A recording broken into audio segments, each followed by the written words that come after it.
एक पुरसुकून गांव की गली में रहमत अली की छोटी सी करियाने की दुकान थी, जहां उसकी प्यारी बेटी आयशा निहायत मोहब्बत से दुकान का सामान तरतीब देती और हर काम खुशी खुशी करती थी।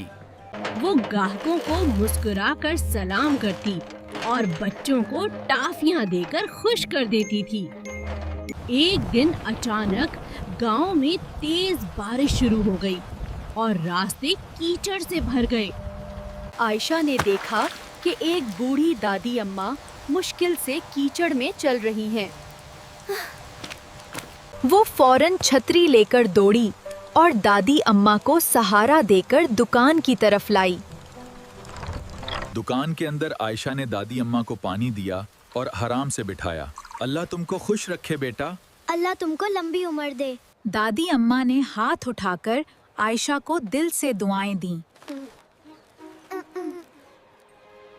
बारिश रुकने के बाद गांव वाले आयशा की नेकी की तारीफ करने लगे। उस दिन सब ने सीखा कि छोटी सी नेकी भी दिलों में बड़ी खुशी पैदा कर देती है।